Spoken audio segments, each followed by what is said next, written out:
Hi hello welcome to credit news. పాస్టర్లు ఆంధ్రప్రదేశ్లో అరాచక శక్తులుగా మారుతున్నారా?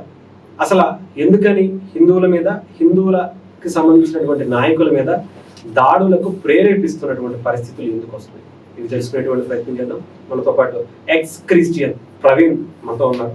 ఆయన అడిగి నమస్కారం. ప్రవీణ్ గారు, మీరు చూసి ఉండొచ్చు ఈ మధ్యన పాస్టర్లు ఆంధ్రప్రదేశ్లో అరాచక శక్తులుగా మారిపోతున్నారేమో అనేది మాటలు చూస్తుంటే చాలా దారుణమైనటువంటి పరిస్థితి కనిపిస్తుంది. అంటే ఇది చాలా రోజుల నుంచే ఉంది. బట్ రీసెంట్ గా పవన్ కళ్యాణ్ గారిని గురించి ముమ్మిడివరం అనేటువంటి నియోజకవర్గంలో ముక్కలుగా పవన్ కళ్యాణ్ గారిని నడికేయాలి, హిందూ మతం గురించి ఏదో ఉద్ధరించేస్తాను అంటే తల తీసేయాలి అనేటువంటి మాట. పాస్టర్ అజయ్ అనేటువంటి వ్యక్తి క్షుద్ర పూజలని, పవన్ కళ్యాణ్ లాంటి వ్యక్తిని ఏదో చేసేయాలని, ఇంకో అంతకుముందు పాస్టర్ ప్రవీణ్ పగడాలకు సంబంధించినటువంటి విషయం. ఎవరో ఒక పాస్టర్ తాగి రోడ్డు మీద పడిపోయారని చెప్పి రిపోర్ట్లు ఇస్తుంటాయి కూడా. గవర్నమెంట్ ఇచ్చిన రిపోర్ట్లు అంటే పోస్ట్ మార్టం చేసినటువంటి రిపోర్ట్స్ ఉన్నాయి. యాక్సిడెంట్ కి సంబంధించినటువంటి అన్ని సిట్ కూడా వేసినటువంటి పరిస్థితి కనిపిస్తున్నట్టు. ఆఖరికి సీసీ ఫుటేజ్లు కూడా మీరు చూసారో లేదో, ఆయన హైదరాబాద్ నుంచి మొదలుపెట్టి రాజమండ్రి వరకు వెళ్ళేటువంటి ఆ దారిలో ఎక్కడెక్కడ ఎన్ని మద్యం బాటలు, ఎన్ని మద్యం షాపులకు వెళ్ళారు, ఎన్ని కొన్నారు, దానికి సంబంధించిన యూపీఐ పేమెంట్ నెంబర్తో సహా బయటపెట్టారు. అయినా కూడా నువ్వు చూసావా అని అంటున్నారు చాలా మంది. ఏమంటారు అసలు ఆ కేసు గురించి? సో ఫస్ట్ ఆఫ్ ఆల్, ఇది కోనసీమ జిల్లా ముమ్మడివరం ప్రాంతంలో ఒక పాస్టర్, వాడి పేరు అసలు ఇచ్చండి.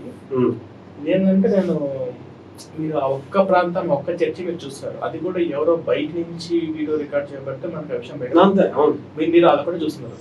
ఈ రెండు తెలుగు రాష్ట్రాలలో ప్రతి ఆదివారం ప్రతి చర్చిలోనూ కూడా ఎవరికి తెలియకుండా 4 గోడల మధ్య వచ్చిన ప్రతి ఒక్కరిని కూడా రెచ్చగొట్టే ధోరణి అనేది పాస్టర్లు చేసే నిత్య కృత్యం. అంటే ఇలాంటివి ప్రతిరోజు ప్రతి సండే వచ్చింది అంటే మీరు ఏదన్నా ఒక చర్చిలోకి ఒక నిఘా పెట్టండి.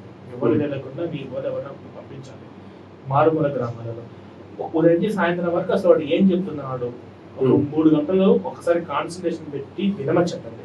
వాడు ఆ 3 గంటల్లో మినిమం 1 గంటన్న ఎట్టగా ½ అవర్ అన్న హిందుత్వం, విగ్రహారాధన, మహాపాపము, హిందూ దేవుళ్ళే కాదు వాళ్ళ కులాన్ని ఇలాగా రెచ్చగొట్టడము, మళ్ళీ బీజేపీ పార్టీ గురించి, కూటమి ప్రభుత్వం గురించి, పవన్ కళ్యాణ్ గురించి ఇలా రెచ్చగొట్టడం అనేది వీళ్ళు చేసే ప్రతిసారి నిత్యకృత్యం. ఎందుకంటే చర్చికి వచ్చే ప్రతి ఒక్కరిని కూడా వాళ్ళు ఓట్ బ్యాంక్ క్రియేట్ చేసుకోవాలి.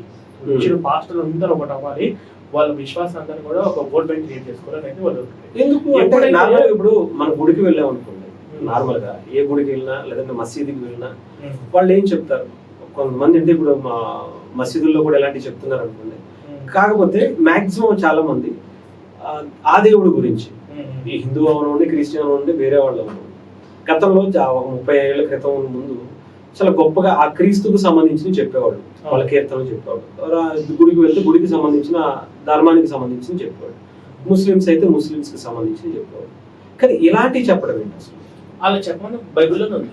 చెప్పమని అన్య మతాన్ని దూషించడము, వాళ్ళ విగ్రహార్థ పద్ధతిని, వాళ్ళను బొట్టు పెట్టుకునే సాంప్రదాయ పద్ధతిని ఇలా దూషించేదాకా వాళ్ళ బైబిల్ ప్రేరేపిస్తుంది. దేవుడు యెహోవానే ఈ మొట్టమొదటి అధ్యాయంలోని ఇవన్నీ కూడా ఉన్నాయన్నమాట. సో ఇప్పుడు ఏంటంటే, ఎప్పుడైతే పవన్ కళ్యాణ్ ఐఎమ్ సనాతన హిందూ అని అన్నారో, ఎప్పుడైతే అంటే అంతకు ముందు ఉన్నటువంటి పవన్ కళ్యాణ్ మీద ఉన్నటువంటి ఒక అభిమానం వేరు.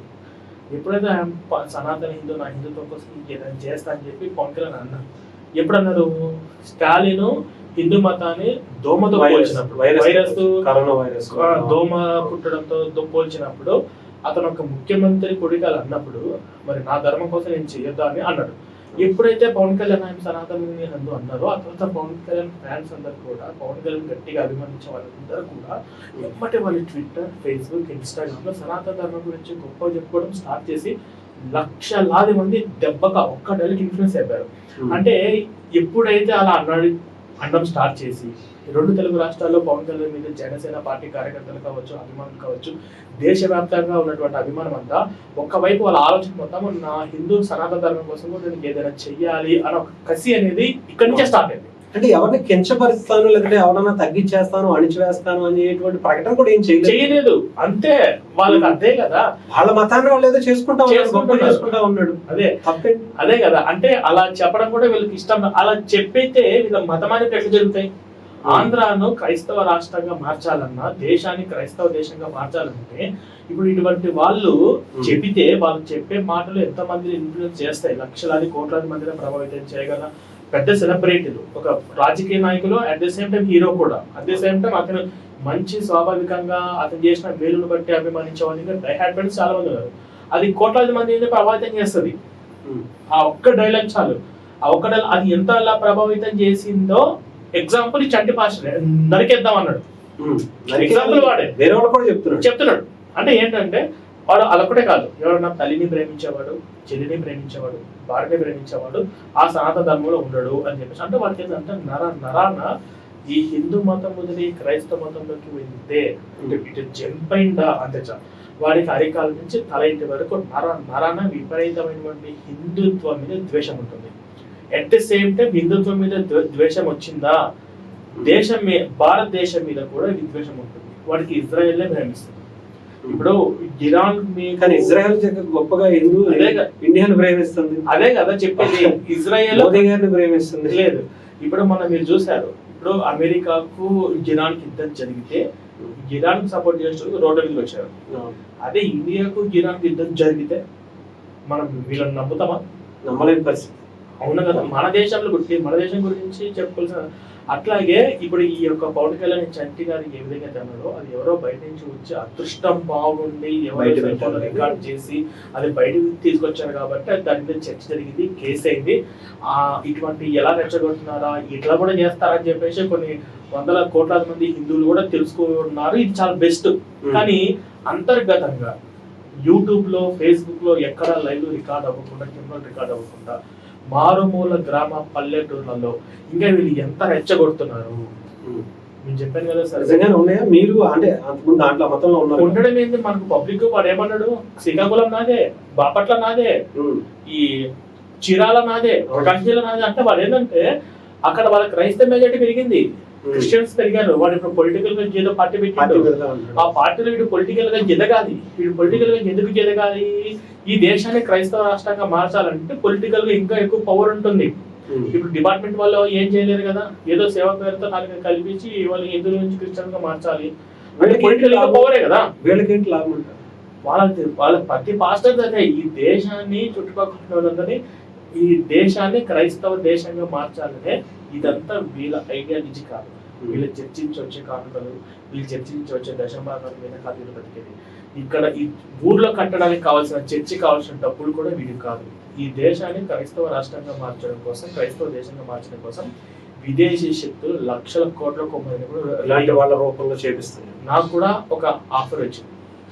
నేను ఒక పాస్టర్తో డిబేట్ చేశాను.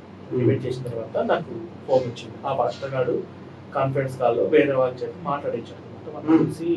న్యూజిలాండ్ అక్కడ ఉంటారు.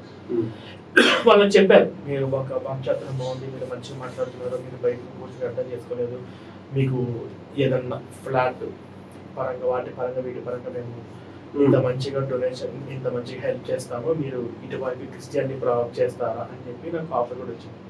లేదండి, నాకు నా ధర్మం నాకు ముఖ్యం, నా హిందువు నాకు 10 రూపాయలు ఇచ్చిన నాకు అందులో చదివేస్తారు, కానీ ఈ విధంగా వచ్చింది అయితే నాకు వద్దని చెప్పేసి రిజెక్ట్ చేశాను. అట్లాగే నేను రిజెక్ట్ చేయడం జరిగింది. అసలు అంటే నాకే వచ్చిందంటే, మరి క్రిస్టియన్ గా ఉన్న వీళ్ళు ఇంకా గ్రామాలలో రాజకీయంగా చేయాలనుకున్నటువంటి వీళ్ళకు ఇంకా ఎంత వస్తూ ఉండొచ్చు? వాళ్ళు మినిమం 7 సీటర్స్ కారు, వాళ్ళ కార్లో 20 లక్షలు 15 లక్షల కార్లు ఉంటాయి. అంటే వీళ్ళు టార్గెట్ దశమ భాగం కాదు, చాలా మంది దశమ భాగాల దగ్గర ఆగిపోయారు. కానీ పల్లెటూరులో దశమ భాగాలు అవి చేసుకోవచ్చు, కానీ వీళ్ళకి మాత్రం విదేశీ నుంచి వస్తుంది. ఇప్పుడు ఎన్ని గ్రామాలలోకి వెళ్ళి ఎంత మందిని మతం మారుస్తున్నారు, వీళ్ళు డైలీ ఫోటోలు ఉంటాయి, ఇన్ని గ్రామాలకు వెళ్ళారు, ఇంతమంది మార్చింది. ఇప్పుడు చీ కొడుతున్నా, అటువంటి మొక్క మీద మూస్తున్నా, వీళ్ళు సిగ్గు లేకుండా మళ్ళీ ఇంకో గ్రామానికి ఎందుకు వెళ్తారంటే వాళ్ళ బిజినెస్ అదే.